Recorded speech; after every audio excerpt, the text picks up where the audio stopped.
tapat, matatag at maaasahan balitang tama at totoo lamang dito sa Pilipinas Network. Magandang araw sa ating mga kababayan sa Pilipinas at sa buong mundo. Huwag kalimutang pusuan ang video, sumubaybay at pindutin ang batingaw upang lagi kayong updated sa balita. Simulan na natin. Mga kaibigan, dahil hinarang ng YouTube ang monetization ng channel na ito, lumipat kami sa aming bagong channel na Pilipinas News Network. Makikita ang link sa pin comment sa ibaba, pakisubscribe at samahan ninyo kami roon. Maraming salamat sa inyong suporta. 6 na buwan na ang nakalilipas mula ng ilunsad ng Estados Unidos at Israel ang kanilang mga koordinadong pag-atake sa Iran. Ang operasyon na noong una ay inilarawan bilang isang mabilis at limitadong hakbang militar ay tuluyan ng nagbago ng anyo. Sa kasalukuyan, ang buong daigdig ay nakatutok sa isang lumalalim at magastos na sigalot na wala pa ring malinaw na katapusan. Ang mga pangyayaring ito sa gitnang silangan ay hindi nananatili sa loob lamang ng rehiyon. Ang bawat pagsabog at bawat pagtaas ng tensyon sa mga rutang pandagat ay may direktang epekto sa presyo ng enerhiya, pandaigdigang kalakalan at katatagan ng ekonomiya. Para sa ating mga nagmamasid sa takbo ng pandaigdigang balita, mahalagang maunawaan kung paano ang inaasahang maikling operasyon ay nauwi sa isang malawakang krisis. Nang simula ng kampanya, marami ang umasa na ang mabilisang paggamit ng modernong puwersang panghimpapawid ay agad na magbibigay ng estratehikong bentahe, ang operasyon. Na noong una ay itinuturing na isang maikling pakikipagsapalarang militar, ay naglalayong supili ng depensang panghimpapawid at sirain ang mga sentro ng kumad ng kalaban sa loob ng una hanggang ikalawang buwan. Subalit sa pagpasok ng ikatlo at ikaapat na buwan, binago ng Iran ang taktika nito sa pamamagitan ng paggamit ng malawak na mga lagusan at pasilidad sa ilalim ng lupa sa kabundukan ng Zagros. Sa halip na humarap sa tradisyonal na labanan, umasa ang Tehran sa digmaang asimetriko gamit ang libu-libong Shahed loitering munition at mga gumagalaw na launcher ng ballistic missile. Pagdating ng ikalima at ika-6 na buwan, nauwi ang labanan sa isang pagkakabalaho sa operasyon kung saan nagpapalitan na lamang ang magkabilang panig ng mga pag-atake gamit ang drone at missile nang walang malinaw na pagsulong sa teritoryo. Dahil walang puwersang panlusob sa lupa ang koalisyon at patuloy na lumalaban ang Tehran, naging isang hindi popular at matagal na pagkakabalaho ang sitwasyon. Napanatili ng Iran ang tinatayang 30% hanggang 40% ng kakayahan ng kanilang mga gumagalaw na ballistic missile launcher sa loob ng mga tinatawag na missile city sa ilalim ng lupa. Ipinapakita nito ang malaking limitasyon ng kapangyarihang panghimpapawid lamang kapag ang mga target ay nakabaon ng malalim sa ilalim ng mga bundok. Ang ganitong kalagayan ay lumikha ng isang mabigat na suliranin para sa koalisyon dahil sa hindi pantay na palitan ng gastos sa pagitan ng pag-atake at pagdepensa. Kung susuriin natin ang gastusin sa bawat bakbakan, ang isang murang Shahed drone ng Iran ay nagkakahalaga lamang ng 20,000 hanggang 50,000. Samantala, ang mga interceptor missile ng depensang panghimpapawid ng mga kaalyado tulad ng PAC-3 at SM-6 ay nagkakahalaga ng 1 bilyon libo hanggang 1 bilyon libo bawat piraso. Ang napakalaking agwat na ito ay nagdulot ng bilis ng pagkaubos na mahirap mapanatili para sa industriyang pananggol ng kanluran. Hindi may kakaila na ang ganitong takbo ng labanan ay pabor sa estratehiya ng unti-unting pag-ubos sa kakayahan ng kabilang panig. Dahil sa lumalalang sitwasyon, ang patuloy na labanan ay lumikha ng matinding pagyanig sa politika ng Estados Unidos at sa buong pandaigdigang pamilihan. Ramdam na ramdam ngayon ng mga leader sa Washington ang bigat ng kanilang mga naging desisyong militar. Batay sa pinakahuling survey ng Reuters at Ipsos, bumagsak sa 33% mula sa dating 40% ang pangkalahatang antas ng pagsang-ayon sa pagganap ni Pangulong Donald Trump ng Estados Unidos. Kasabay nito, bumaba rin sa 31% ang suporta ng publikong Amerikano sa aksyong militar laban sa Iran. Isa sa mga pangunahing dahilan ng pagbaba ng tiwala ng publiko ay ang mabilis na pagsirit ng presyo ng gasolina sa mga gasolinahan sa Amerika. Ang pagtaas na ito sa presyo ng petrolyo ay direktang sumalungat sa ipinangako ng administrasyon na pababain ang gastos sa pamumuhay. Ayon sa datos ng survey, mahigit 83% ng mga botanteng Amerikano ang nagpahayag ng matinding pangamba na ang labanan ay nauwi na sa isang digmaang tila walang katapusan at walang malinaw na estratehiya kung paano ito wawakasan.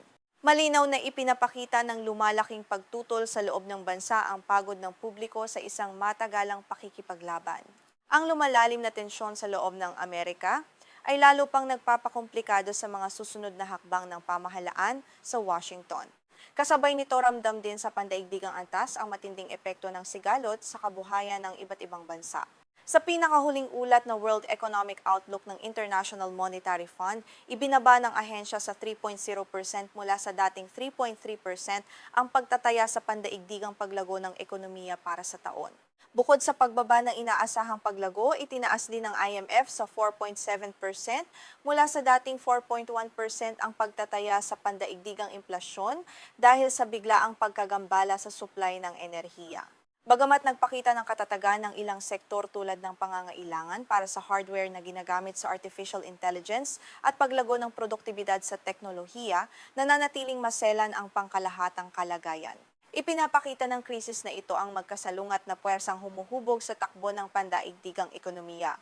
Ang mga umuunlad na ekonomiya at mga bansang umaasa sa pag-angkat ng enerhiya, kabilang ang mga bansa sa Timog Silangang Asya, ang labis na pinahihirapan ng mataas na gasto sa pagpapadala ng mga kargamento at humihigpit na kalagayang pananalapi. Ang pagbagal na ito sa paglago ng ekonomiya ay nagpapatunay kung gaano kabilis kumalat ang epekto ng sigalot sa pamumuhay ng mga ordinaryong mamamayan sa buong mundo. Walang rehiyon ang tunay na ligtas kapag naapektuhan ang mga pangunahing linya ng pandaigdigang kalakalan. Dahil sa lumalaking pressure sa loob ng bansa at kawalan ng opsyon para sa pagpapadala ng mga tropang panlupa, nagbago ng estratehiya ang pamahalaan ng Estados Unidos. Noong Agosto 24, 2026, formal na inihayag ni Scott Bessent kalihim ng Tesoreria ng Estados Unidos ang paglulunsad ng Operation Economic Outcast o OEO. Ang hakbang na ito ay isang agresibong pagharang sa pananalapi at kampanya ng mga parusa na naglalayong putulin ang natitirang pinagkukunan ng kita ng pamahalaan sa Tehran at unti-unting sakalin ang ekonomiya nito. Ang naturang kampanya ay nakatutok sa apat na pangunahing sektor: cryptocurrency at mga digital asset, teknolohiyang maaaring gamitin kapwa sa sibilyan at militar, ginto at mahahalagang metal, at komersyal na pagpapadala sa dagat. Sa ilalim ng mga direktang pagtatalaga ng Office of Foreign Assets Control, agad na pinatawan ng parusa ang halos 60 individual, korporasyon at barkong pangkalakala na sangkot sa tinatawag na Ghost Fleet na ginagamit sa kalakalan ng langis ng Iran. Ang mga entidad na ito ay nakabase sa iba't ibang bansa kabilang ang China, UAE, Hong Kong, Singapore, Turkey, Greece at Switzerland. Bukod sa mga direktang pagpapataw ng parusa, binawi rin ng Tesoreria ng Estados Unidos ang ilang dating exception sa general license at mga mekanismo ng waiver na nagpapahintulot sa ilang transaksyon. Nagpalabas din ito ng formal na babala tungkol sa sekundaryang parusa laban sa mga dayuhang komersyal na bangko. Ang sinumang dayuhang institusyon na magpopondo o magpapadali ng transaksyon para sa Islamic Revolutionary Guard Corps ay maaaring ganap na mawalan ng akses sa sistema ng paglilinis ng transaksyon gamit ang dolyar ng Estados Unidos. Upang bigyan ng pagkakataon ang mga dayuhang kumpanya na kumala sa kanilang mga kontrata sa Iran, nagtakda ang Tesoreria ng Estados Unidos ng mga yugto at takdang panahon upang unti-unting tapusin ang mga transaksyon bago ipatupad ang buong pagputol sa ugnayang pinansyal. Layunin ng administrasyon na pigilan ang mga katuwang sa kalakalan ng Iran sa pamamagitan ng banta ng mga parusa nang hindi nagdaragdag ng mga puwersang panlaban. Gayunpaman, nagdulot ang hakbang na ito ng malaking hamon sa mga bansang kaalyado ng Washington sa Persian Gulf. Ang pagpapatupad ng Operation Economic Outcast ay nagbunsod ng malalim na pagkakahati sa mga desisyon at paninindigan ng mga bansang kasapi sa Gulf Cooperation Council. Bawat bansa sa rehiyon ay may kanya-kanyang antas ng panganib mula sa digmaan at sariling pang-ekonomiyang interes. Dahil dito, hindi naging pare-pareho ang kanilang pagtugon sa panawagan ng Washington na tuluyang ihiwalay ang Iran. Ang United Arab Emirates ay gumawa ng isang matapang at hayagang hakbang sa pamamagitan ng ganap na pagsuspinde sa mga komersyal at pinansyal na transaksyon sa Iran matapos ang mga pag-atake sa mga tanker. Ang desisyong ito ng UAE ay nagdulot ng mabigat na dagok sa ekonomiya ng Tehran dahil ang UAE ang isa sa pangunahing daanan ng kalakalan nito. Subalit malaki rin ang kapalit nito para sa Abu Dhabi at Dubai dahil nawalan sila ng mahigit talaan 21 bilyon sa taunang muling pagluluwas ng mga kalakal na kumakatawan sa 30% ng kabuuang inaangkat ng Iran. Bukod sa pagkawala ng bilyon-bilyong dolyar sa negosyo, nananatili ring lubhang vulnerable ang mga sentrong pang-ekonomiya ng UAE tulad ng Dubai sa banta ng mga pag-atake gamit ang drone at missile. Sa kabila ng mga panganib na ito, pinili ng pamunuan ng Emirates na suportahan ng kampanya upang maiwasan ang mas matinding parusa mula sa sistemang pinansyal ng Estados Unidos. Ipinapakita nito ang matinding sakripisyo at kapalit na kinakaharap ng kanilang pamahalaan sa gitna ng umiigting na presyur mula sa Washington. Sa kabilang banda, pinili naman ng Oman at Qatar ang landas ng neutral na pamamagitan at patuloy na diplomasya. Ang dalawang bansang ito ay nagpapanatili ng bukas na diplomatikong komunikasyon at ugnayang pandagat sa Tehran upang maiwasan ang ganap na pagsiklab ng malawakang digmaan sa rehiyon. Malaki ang naitutulong ng kanilang pamamagitan sa pagpapadali ng mga negosasyon ukol sa ligtas na paglalayag ng mga barko sa paligid ng Persian Gulf at Strait of Hormuz. Bagamat mahalaga ang ginagampanang papel ng Oman at Qatar sa pagpapanatili ng kapayapaan, nahaharap din sila sa sarili nilang mga panganib. Ang patuloy nilang pakikipag-ugnayan sa Tehran ay naglalagay sa kanilang mga institusyon sa panganib na mapatawan ng sekundaryang parusa mula sa Estados Unidos. Gayunpaman, naniniwala ang kanilang mga leader na ang pagputol sa komunikasyon ay magdudulot lamang ng mas mapanganib na sitwasyon para sa buong gitnang silangan. Samantala, pinili ng Saudi Arabia ang isang praktikal na pamamaraan na nakatuon sa pagpapababa ng tensyon sa gitna ng umiinit na krisis. Umiwas ang Riyadh sa hayagang pagsuporta sa mga bagong opensiba o sa pagpapatupad ng karagdagang parusa laban sa kanilang kapitbahay. Ang desisyong ito ay ibinatay sa maingat na pag-iwas sa panganib na muling matarget ng mga kaalyado ng Iran ang kanilang mga pasilidad sa enerhiya. Pangunahing layunin ng Saudi Arabia na protektahan ang pambansang programang Vision 2030 at ang mga kritikal na infrastruktura ng Aramco laban sa mga ganteng pag-atake. Nais nilang tiyakin na ang kanilang mga pangmatagalang planong pang-ekonomiya ay hindi masisira ng panibagong digmaang panrehiyon.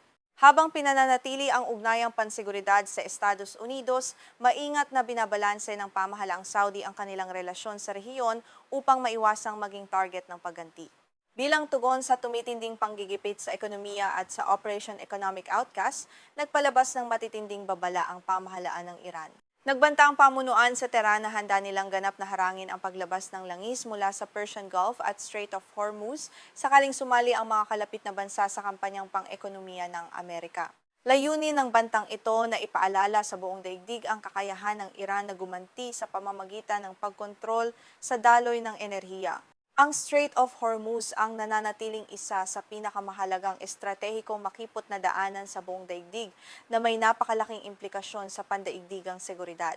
Sa makitid na rutang ito dumaraan ang humigit kumulang 20.0 hanggang 20.9 milyong bariles ng langis bawat araw. Ang napakalaking volume na ito ay kumakatawan sa halos 20% ng kabuuang konsumo ng langis sa daigdig at 27% ng lahat ng kalakalan ng langis na isinasagawa sa pamamagitan ng dagat. Bukod sa langis, napakahalaga rin ng rutang ito para sa natural gas dahil dumaraan dito ang humigit kumulang 20% ng pandaigdigang kalakalan ng liquefied natural gas o LNG na karamihan ay nagmumula sa Qatar. Kung susuriin ang kapasidad ng mga alternatibong ruta, napakalimitado ng kakayahan ng rehiyon na iwasan ang makitid na daanang ito. Ang kabuuang kapasidad ng mga alternatibong pipeline kabilang ang Petrolin ng Saudi Arabia at ADCOP ng UAE ay kaya lamang magdala ng tinatayang 3.5 hanggang 5.5 milyong bariles bawat araw. Nangangahulugan ito na mayroong 14.5 hanggang 17.4 milyong bariles ng langis araw-araw na walang ibang alternatibong daan kundi ang mismong Strait of Hormuz. Upang ipatupad ang kanilang banta, maaaring gumamit ang Iran ng mga minang pandagat sa pamamagitan ng paglalatag ng contact mine at bottom mine gamit ang mga submarino at magagaang bangka sa makikipot na rutang pandagat. Ang simpleng presensya ng mga minang ito sa mga daanan ng nabigasyon na may luwang na 2 nautical mile ay sapat na upang magdulot ng malawakang pagkaantala sa paglalayag ng mga barko. Kapag nangyari ito, maaaring ideklara ng Lloyd's Joint War Committee ang lugar bilang hindi na maaaring masiguro na maaaring kusang magpatigil sa maraming barkong pangkalakalan dahil sa kawalan ng saklaw ng seguro para sa kanilang paglalayag. Bukod sa mga mina, nagpapanatili rin ang Islamic Revolutionary Guard Corps ng libu-libong cruise missile laban sa barko na nakabase sa Pampang tulad ng Noor at Kader sa mga estratehikong isla ng Keshem, Larak at Abu Musa. Ang mga nakaposisyong armas na ito ay may kakayahang tumarget sa anumang barkong pangkalakalan na susubok dumaan nang walang pahintulot mula sa Tehran. Ang ganitong pagkakaayos ay nagbibigay sa Iran ng malakas na kalamangan sa lohistika laban sa mga bansang labis na umaasa sa supply ng enerhiya. Dapat nating tandaan na mahigit 80% hanggang 85% ng krudo na dumaraan sa Hormuz ay nakalaan para sa mga pamilihan sa Asya, kabilang ang China, India, Japan at South Korea. Ang anyomang malawakang pagkabara sa daanang ito ay maaaring magtulak sa presyo ng Brent crude oil lampas sa 100 hanggang 120 bawat bariles. Kasabay ng pagtaas ng presyo ng krudo, ang mga singil sa siguro para sa mga barkong naglalayag sa rehiyon ay maaring sumirit ng mahigit 1,000% na magdudulot ng panibagong bugso ng pandaigdigang inflasyon. Sa pagsusuri sa katatagan at kinabukasan ng sigalot, lumilitaw ang mga seryosong hamon sa pandaigdigang seguridad at sa kadena ng supply. Inilantad ng matagalang labanan ang malaking agwat sa pagitan ng bilis ng paggamit ng mga armas at ng kapasidad ng industriyang pananggol ng Estados Unidos na gumawa ng mga kapalit. 6 na buwan ng tuloy-tuloy na pakikipaglaban ang nagdulot ng matinding pagkaubos ng mga kritikal na kagamitang militar ng Amerika. Ayon sa datos ng militar, naubos na ang tinatayang 53% hanggang 81% ng kabuuang operasyonal na inventaryo ng THAAD interceptors matapos magpakawala ng humigit kumulang 190 hanggang 290 missile upang harangin ang mga pag-atake. Bukod dito, halos 50% ng kabuuang operasyonal na inventaryo ng Patriot PAC-2 at PAC-3 interceptors ang nagamit na rin sa operasyon. Sa kabilang banda, mahigit 1,000 Tomahawk cruise missile, nakatumbas ng mahigit 32% ng kabuuang imbakan ang napaputok na sa loob lamang ng 6 na buwan. Malaki rin ang naging bawas sa mga kagamitang panghimpapawid ng Estados Unidos sa panahong ito. Naitala ang pagkawala o matinding pinsala sa 42 eroplano at iba pang kagamitang panghimpapawid ng sandatahang lakas ng Amerika dahil sa matinding sagupaan. Kabilang sa mga nawalang kagamitang panghimpapawid ang 24MQ, 9 Reaper drone, 7KC, 135 tanker aircraft, 4 F-15E strike fighter, 1 F-35A stealth fighter, at ang ETROAS AWACS command plan. Ang pagkawala ng mga modernong sasakyang ito ay nagpapakita ng mataas na antas ng panganib mula sa mga sistema ng depensang panghimpapawid ng kalaban. Ang pinakamalaking hamon para sa militar ng Amerika ay ang mahabang siklo ng produksyon at muling pagpuno na kailangan upang mapalitan ang mga naubos na kagamitan. Tinataya ng mga eksperto sa depensa na aabutin ng 3 hanggang 3.5 taon o posibleng umabot pa hanggang 2029 bago muling maibalik sa dating antas ang supply ng THAAD. Ang mabagal na produksiyong industrial na ito ay naglilimita sa kakayahan ng Washington na magpanatili ng matagalang operasyong militar sa ibang bahagi ng daigdig.